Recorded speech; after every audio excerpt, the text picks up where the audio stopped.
a military problem. Right now, Israel is trying to make this a military problem.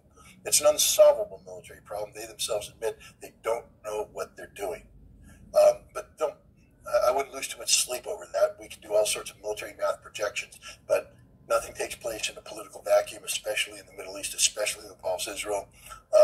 Israel's losing the support of the world. Turkey's making a lot of movement. They may become militarily involved, meaning that if this continues, Turkey will have to intervene militarily to get humanitarian goods in. Does Israel really want to go to war against Turkey? And if Turkey gets involved militarily, we don't know what's going to happen with Egypt, with Syria, with Jordan. So, Israel, Israel has no strength in this, no say in this. They're managing a disaster.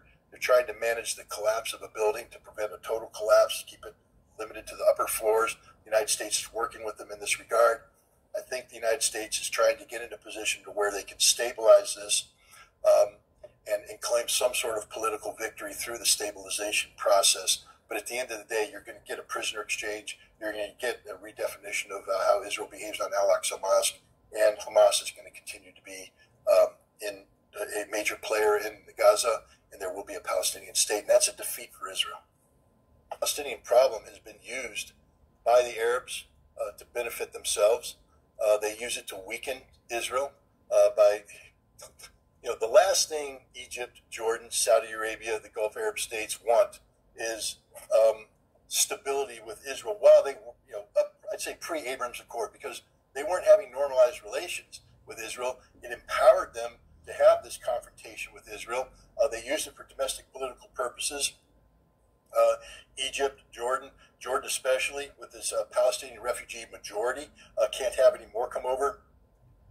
So they have to create, this constant theme of instability, etc. So the Palestinian people have not had any real Arab support.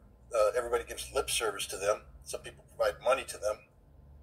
But they're providing money not because they care about the Palestinian people, but because they care about the instability that the Palestinian problem creates for Israel, diverting tremendous amount of resources, etc., about this ongoing security situation, so that Israel's looking within and not able to look without. Because that's what really scares them is, the fear of the Israeli military, Israeli economic strength moving outwards. The Abrams Accord was designed to break that paradigm. The Abrams Accord was designed to nullify the Palestinian state. And notice what I'm saying, nullify, which means that nullification comes with the concurrence of Palestine's Arab neighbors. So anybody waiting for the Arabs to do the right thing, and again, you have to understand that the Palestinians knew that not only was Israel never going to change their policies about occupation, but the Arab world had grown indifferent to the need of a Palestinian state. One by one, they were getting picked off by American diplomacy, the Abrams Accord, to normalize relationships. And the big kahuna in the room, Saudi Arabia, was on the verge, final negotiations for normalization when Hamas carried out their attack. But Hamas has been betrayed over and over again. Hezbollah and Iran, first of all, understand that Hamas is a Muslim Brotherhood-based Islamic organization that's Sunni. Hezbollah is Shia, Iran's Shia. Oil and water, man, they don't mix.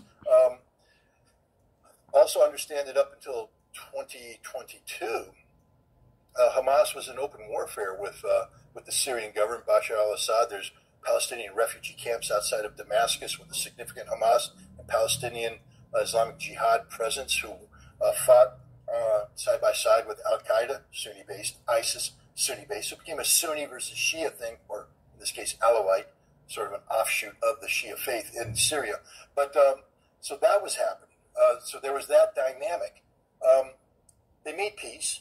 They've repaired relations, and both Hamas and Iran have articulated support for the Palestinian cause. But are they really doing it because they care about the Palestinian people, or are they doing it for political purposes? That's only a question that Hassan Nasrallah can answer or Ibrahim Raisi can answer. But I think it's probably a little bit of both. I do believe that they're very anti-Israel, and